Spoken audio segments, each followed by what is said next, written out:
Greetings. Hope you are having a great day. When I left you, I was talking about moral philosophy and Socrates in this notion that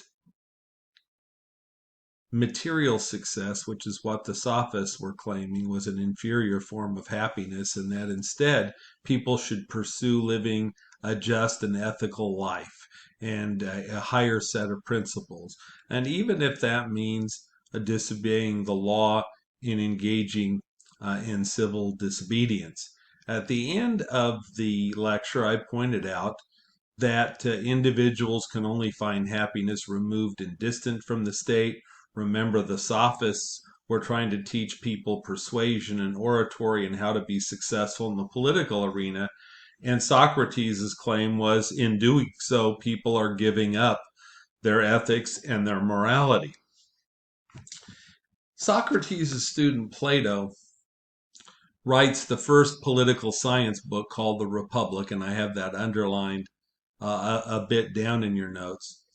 Now, Plato is the exact opposite of a theorist, a statesman that I mentioned earlier. Remember Pericles in the funeral oration. Pericles is the most ardent defender of democracy. He believes that all people have something to contribute to the state.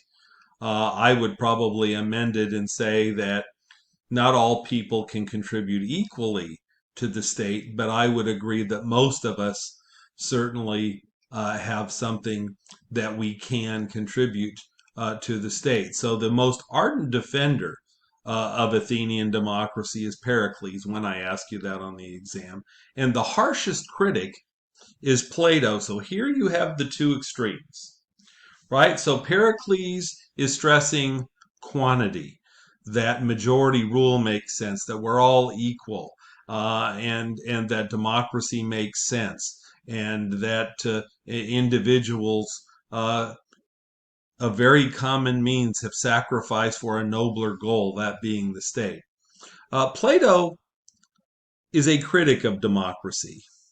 He doesn't stress quantity, he stresses quality.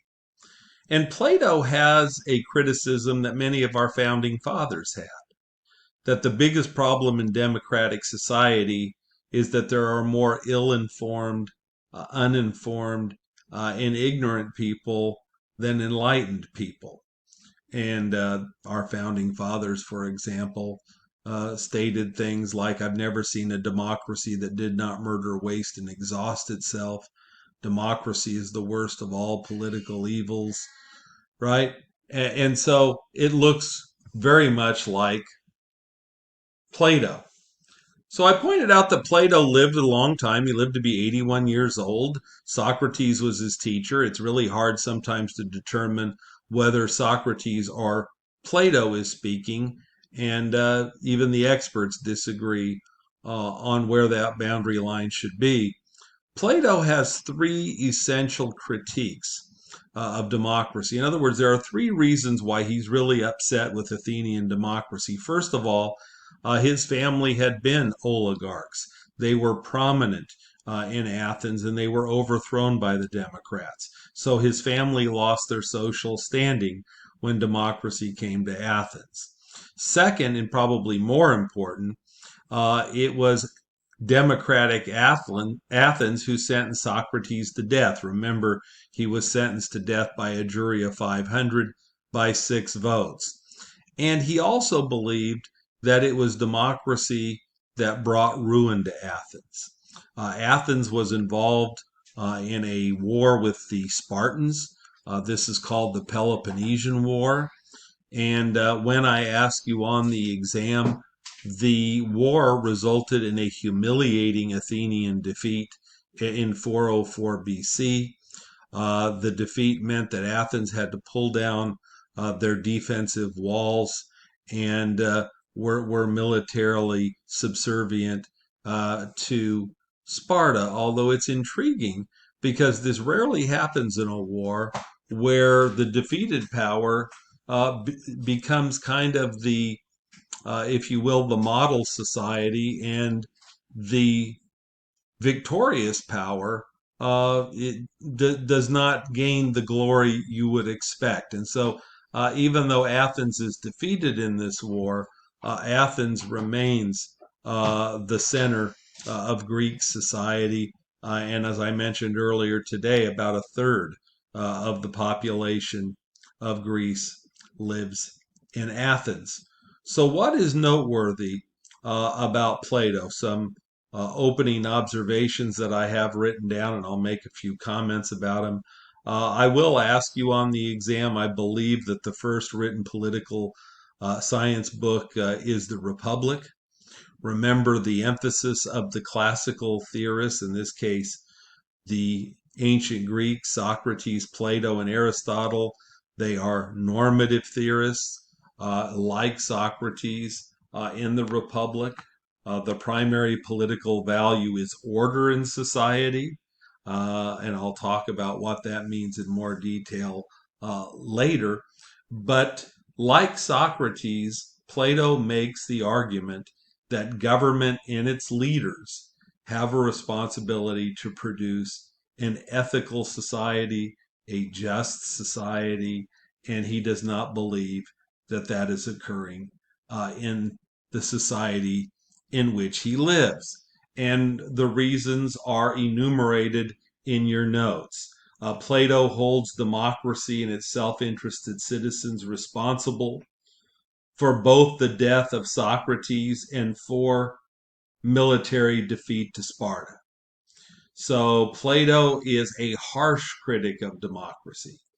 He believes that the citizens are the least desirable participant in government. And his belief is that an enlightened elite, a philosopher king, and one of the things that is intriguing about Plato is that even though he is an elitist, he believes that a philosopher king could also be a philosopher queen. That Plato, despite being seen as this tremendous elitist when it comes to sex, he believes that men and women are equally capable of leadership, both politically, militarily, etc. So instead of having a mass based democracy where citizens all have one vote, an aristocracy, or ideally a philosopher, king, or queen, should govern. And compare that to the notion of normative democratic elitism today. There are a group of theorists today who believe that democratic values are best kept in the hands of a small oligarchy, a small aristocracy. We might call that the Supreme Court, right? When you think about it, our Constitution is whatever a majority of the Supreme Court says it is. It's a very small group. It's only 9 individuals. And yet, we allow 5 of them, a majority, to decide what the supreme law of the land is. And it's an intriguing idea. And obviously, depending on your political persuasion, you may like or you may not like a Supreme Court doing that. But certainly, when you think about who ultimately decides what our legal code is, and I'll talk about Cicero and the Roman contribution, which is constitutionalism uh, through a codified law. He builds on Aristotle, and I'll talk about that later. But certainly there are people today who would agree with Plato that we are better off with quality. And certainly our founding fathers bought into this notion. When you think about the 4 national institutions that were created, a Supreme Court, a president, a Senate, and a House of Representatives, originally only the House of Representatives was directly elected by the people. The Senate was indirectly elected by state legislatures, the president by electoral college, and federal judges aren't elected at all. So our founding fathers, like Plato, were somewhat cynical of the common people. Now, I'm going to add a few things to your book. I've typed them out. I would add that Plato assumes that politics is an art, not a science. Therefore, its successful practice demands expert knowledge.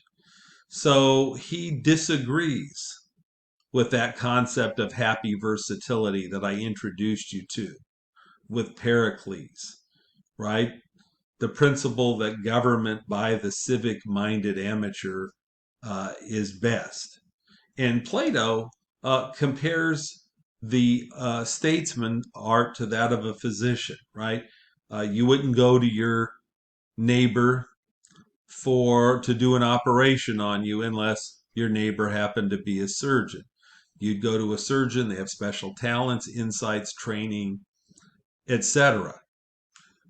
And that's what Plato argues that you are in really dangerous waters if you are making the lazy assumption that all people are equally capable of governing. And certainly we make that assumption. Believe it or not, even yours truly at one time was approached about becoming a state representative. Uh, I was urged to run for the California State Assembly when I lived in Sacramento and was kind of flirting with politics a little bit. And by the way, I think I would have been a horrible candidate. I actually think I would have been a good representative, but a horrible candidate who probably couldn't get elected to be dog catcher, but that's another story. Plato believes that the ability to govern depends upon a knowledge of certain principles. And certainly we can disagree on what those principles are. Uh, some people believe, for example, that the best background to be president is to be the governor of a state because that executive experience of being a governor is the best single training to be president. Other people have said no, understanding the legislative process, being a senator would be the best experience. Others have said that having vast military experience, particularly given crisis management in a very complex world. Increasingly, I've heard people say that being an economist might be important given the complexities and interdependence of the world's economies. And so Plato's notion is that intelligent men, through rational processes, can learn certain skills, certain talents to allow them to be leaders. And I wrote down one of his famous statements that even though I'm kind of a critic of Plato, I told you I love Aristotle, who's one of Plato's students. I do think that he has something to say here when he says the statesman can no more gain knowledge through intuition than a physician can learn anatomy through divine revelation. And certainly, I think of this statement often because we have a president who often, and whether you like the president or not isn't the point, but we have a president who often says, I trust my gut. I trust my instinct more than numbers or studies or experts. I trust my intuition. And of course, Plato's response to Donald Trump is uh, that that's not good enough. That you need to use rationality, intelligence, evidence, and in this particular case, Plato in the Republic. And see, this is where I disagree with a lot of experts. A lot of experts say, well, this was Plato's ideal society that he believed could be achieved. I don't think that Plato necessarily believed this could be achieved, given the imperfection in people. But what I think Plato does mean in the Republic is this is what it would take to build a great society. This is the best society that men are capable of if they were willing to pay the price. And when I come back in the next mini lecture, I will expand on this notion of democracy as a flawed concept, and I will do that next time. Have a wonderful day.